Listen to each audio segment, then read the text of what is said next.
Hello! Welcome to D3K's little chef channel. இன்றைக்கி என்ன recipe பார்க்க போறோம்னா, சூப்பரான ஸ்வீட் ரெசிபி பார்க்கலாம். அக்கார வடைசல், சர்க்கரை பொங்கல், கேசரி, பாயாசம் ட்ரை பண்ணி போர் அடிச்சிச்சுன்னா, இந்த ரெசிபி ட்ரை பண்ணி பாருங்கள். டேஸ்ட் வந்து சூப்பராக இருக்கும். இதுக்கு வந்து நான் 1 1/2 கப் அளவுக்கு பச்சரிசி எடுத்திருக்கேன். இந்த டம்ளரில் மெஷர் பண்ணி எடுத்திருக்கேன்.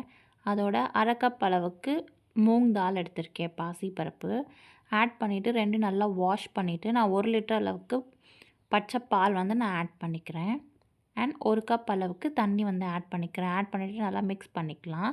இந்த ரெசிபியை பொறுத்த வரைக்கும் நம்ம பால்லே தான் கொதிக்க விட்டு அண்ட் ரைஸ் வந்து வெந்ததுக்கப்புறமா திருப்பி நம்ம பால் ஆட் பண்ணி தான் குக் பண்ணணும்.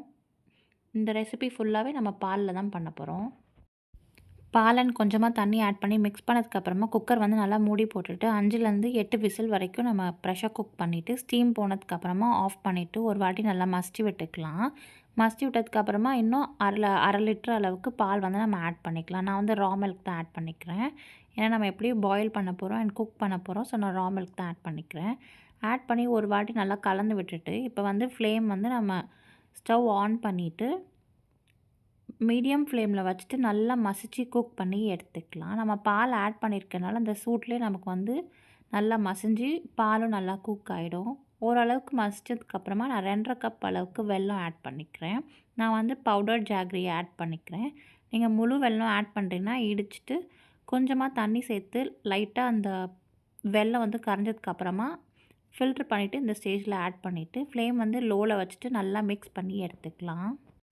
நம்ம போட்ட வெல்லம் நல்லா கரைஞ்சி அரிசியோடு நல்லா பிளெண்ட் ஆகிடுச்சு. இந்த ஸ்டேஜில் வந்து நான் கொஞ்சமாக வந்து பச்சை கற்பூரம் ஆட் பண்ணிக்கிறேன். ஜஸ்ட்டு பிஞ்ச் போதும், ரொம்ப ஆட் பண்ண வேண்டாம் டேஸ்ட்டுக்காக. அண்ட் 1 டீஸ்பூன் அளவுக்கு ஏலக்காய் பவுடர் ஆட் பண்ணிக்கிறேன். நீங்கள் ஏலக்காவும் நுணுக்கியும் ஆட் பண்ணிக்கலாம். அதோட கொஞ்சமாக உப்பு வந்து ஆட் பண்ணிக்கிறேன். ஸோ தட் நம்ம ஸ்வீட்னஸ் வந்து என்ஹான்ஸ் பண்ணும். இந்த ரெசிபியை பொறுத்த வரைக்கும் நம்ம நெய் ஜாஸ்தியாக ஆட் பண்ணால் தான் டேஸ்ட் அண்ட் ஃப்ளேவரும் சூப்பராக இருக்கும். ஸோ நான் 250 ml அளவுக்கு நான் நெய் வந்து அப்படியே நான் ஆட் பண்ணிக்கிறேன். அது ஸோ தட் அந்த சூட்லேயே நல்லா மெல்ட் ஆகிடும். நீங்கள் மெல்ட் பண்ணியும் ஆட் பண்ணிக்கலாம். ஒன்ஸ் நெய் ஆட் பண்ணதுக்கப்புறமா ஃப்ளேம் வந்து லோவில் வச்சுட்டு கைவிடாமல் நம்ம கிண்டிகிட்டே இருக்கணும். இல்லாட்டி நமக்கு வந்து அடி பிடிச்சிடும். இப்போ இது வந்து கொதிச்சிட்ருக்க கேப்பில் நம்ம வந்து முந்திரி அண்ட் திராட்சை வந்து ஃப்ரை பண்ணி எடுத்துக்கலாம். அதுக்கு ஒரு பேனில் நான் 2 டேபிள் ஸ்பூன் அளவுக்கு நெய் ஆட் பண்ணியிருக்கேன். நெய் உருகினதுக்கப்புறமா ஒரு கை அளவுக்கு முந்திரி ஆட் பண்ணிவிட்டு நல்லா ரோஸ்ட் பண்ணி எடுத்துக்கலாம். ஒன்ஸ் ரோஸ்ட் ஆனதுக்கப்புறமா நான் ஒரு கை அளவுக்கு ட்ரை கிரேப்ஸ் வந்து ஆட் பண்ணிக்கிறேன், திராட்சை ஆட் பண்ணி அதுவும் நல்லா பொரிஞ்சதுக்கப்புறமா நம்ம ஃப்ளேம் வந்து ஆஃப் பண்ணிவிட்டு நம்ம ஆல்ரெடி கொதிச்சிட்ருக்கு இல்லையா அக்கார வடைசல், அதுக்கு மேலே நல்லா கொட்டிட்டு நல்லா மிக்ஸ் பண்ணி எடுத்துக்கலாம். இந்த ரெசிபியை பொறுத்த வரைக்கும் நம்ம பச்சரிசியில் பண்ணும்போது தான் டேஸ்ட் வந்து சூப்பராக இருக்கும். இப்போ நம்ம ஆல்ரெடி ஃப்ரை பண்ணி வச்சுருக்கேன் முந்திரி அண்ட் திராட்சையை வந்து நம்ம அக்கார வடைசல் ஏற்கனவே கொதிச்சிட்டு இருக்கு இல்லையா அதில் ஆட் பண்ணிவிட்டு ஃப்ளேம் வந்து லோலே வச்சுட்டு ஒரு 10 மினிட்ஸ்க்கு நல்லா மிக்ஸ் பண்ணி எடுத்துக்கலாம்.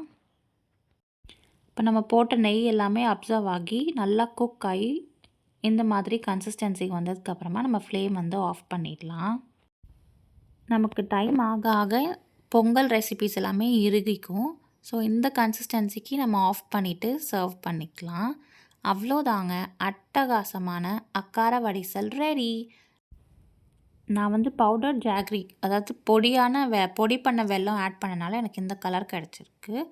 வெல்லத்துக்கு ஏற்ற மாதிரி கலர் மாத்திரம் மாறும். பட் டேஸ்ட் அண்ட் டெக்ஸ்டர் வந்து டேஸ்ட் எல்லாமே இப்படியே தான் இருக்கும். இந்த வீடியோ உங்களுக்கு பிடிச்சிருந்துச்சுன்னா லைக் பண்ணுங்கள், ஷேர் பண்ணுங்கள், சப்ஸ்கிரைப் பண்ணுங்கள் அண்ட் கண்டிப்பாக ட்ரை பண்ணிவிட்டு கமெண்ட்டில் சொல்லுங்கள். Thank you, bye, have a good day.